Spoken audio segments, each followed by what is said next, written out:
Bapak Ibu guru hebat, pada kesempatan kali ini izinkan saya memaparkan materi pada tugas 1.1A8, yaitu koneksi antar materi, kesimpulan dan refleksi modul 1.1 tentang filosofi pendidikan nasional Ki Hajar Dewantara. Sistematika refleksi, yang pertama simpulan materi, yang kedua pemahaman sebelum mempelajari materi, yang ketiga pemahaman setelah mempelajari materi, dan yang keempat rencana tindak lanjut. Pemikiran Ki Hajar Dewantara yang pertama yaitu tentang pendidikan dan pengajaran, yang kedua tujuan pendidikan, yang ketiga pendidikan yang menuntun, 4 kodrat alam dan kodrat zaman, 5 budi pekerti. Yang pertama yaitu pendidikan dan pengajaran. Menurut Ki Hajar Dewantara, pengajaran adalah bagian dari pendidikan. Pengajaran merupakan proses pendidikan dalam memberi ilmu atau berfaedah untuk kecakapan hidup anak secara lahir dan batin. Sedangkan pendidikan adalah proses memberi tuntunan terhadap segala kekuatan kodrat yang dimiliki anak agar ia mampu mencapai keselamatan dan kebahagiaan yang setinggi-tingginya, baik sebagai seorang manusia maupun sebagai anggota masyarakat. Yang kedua, tujuan pendidikan. Menurut Ki Hajar Dewantara adalah menuntun segala kodrat yang ada pada anak-anak agar mereka dapat mencapai keselamatan dan kebahagiaan yang setinggi-tingginya, baik sebagai manusia maupun sebagai anggota masyarakat. Yang ketiga, pendidikan yang menuntun. Guru diibaratkan sebagai petani atau tukang kebun, sedangkan siswa diibaratkan sebagai benih, baik benih jagung, benih padi, dan benih-benih lainnya.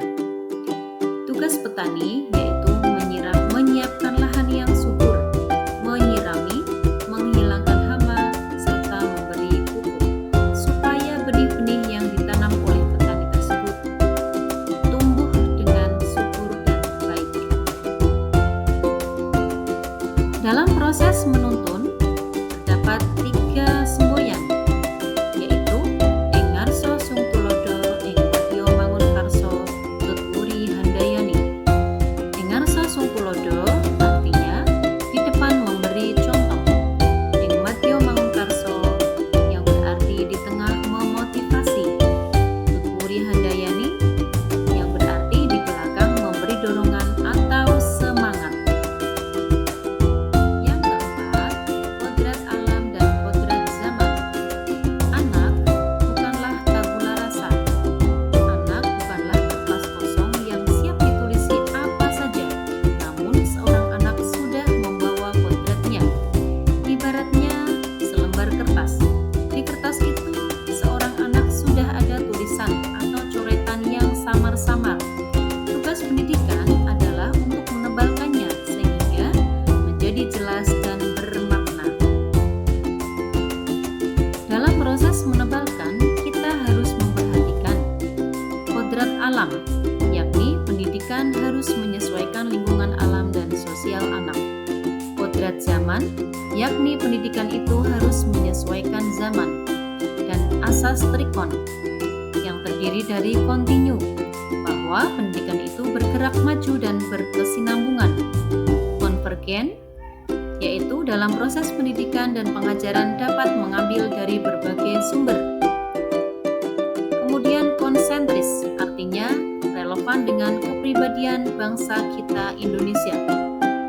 Pendidikan yang menghamba pada anak, artinya pendidikan menuntun, pendidikan yang berpihak pada siswa. Yang kelima, budi pekerti. Budi pekerti adalah bersatunya atau perpaduan yang harmonis antara gerak, pikiran, perasaan, dan kehendak, sehingga menimbulkan tenaga atau semangat.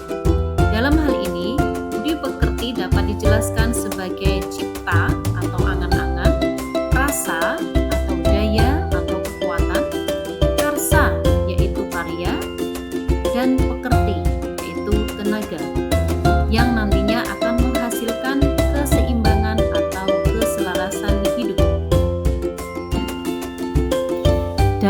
proses menumbuhkan budi pekerti melalui yang pertama, lingkungan keluarga, yang kedua, lingkungan sekolah, dan lingkungan masyarakat. Pemahaman saya sebelum mempelajari materi modul 1.1 ini, yang pertama, pembelajaran berpusat pada guru. Yang kedua, saya mengejar ketuntasan materi. 3. Menyamakan standar penilaian atau KKM. 4. Saya cenderung fokus pada buku paket yang tersedia. 5. Saya kurang memperhatikan kemampuan awal dan latar belakang siswa. Yang keenam, saya lebih fokus pada hasil daripada proses. Setelah saya mempelajari dan memahami materi modul 1.1 ini, saya mulai mengerti bahwa ternyata pembelajaran itu harus berpihak pada siswa. Yang kedua, bukan mengajarkan, tetapi menuntun anak dalam pembelajaran. Yang ketiga, bukan mengejar materi, tetapi lebih fokus pada kebutuhan siswa. 4. Sumber belajar itu tidak hanya dari buku, tetapi dari berbagai sumber. 5. Proses itu lebih penting daripada hasil. Rencana tindak lanjut yang akan saya lakukan setelah mempelajari modul 1.1 dalam pendidikan guru penggerak ini adalah yang pertama, saya akan melaksanakan pembiasaan-pembiasaan bersama anak-anak di sekolah. Di antaranya, pembiasaan sholat duha bersama setiap pagi. Yang kedua, pembiasaan pembacaan Asmaul Husna setiap pagi setelah sholat duha. Yang ketiga, pembiasaan 5S. Senyum, salam, sapa, sopan, santun. Yang kedua, saya akan merancang pembelajaran yang berpihak kepada murid. 3. Menyiapkan media pembelajaran yang beragam dan menarik. 4. Memberikan kesempatan kepada siswa dalam mencari sumber belajar. 5. Menggunakan berbagai media dalam mengakses informasi. 6. Menuntun aktivitas siswa. 7. Melibatkan siswa dalam menyusun kesepakatan kelas, misalnya pemilihan ketua dan pengurus kelas, tata tertib kelas, penataan ruang kelas, pengaturan posisi tempat duduk, dan sebagainya. Yang kedelapan, saya akan selalu melibatkan siswa dalam kegiatan keagamaan di sekolah. 7. Melibatkan siswa. 9. Melibatkan siswa dalam kegiatan adat budaya di lingkungan tempat tinggal.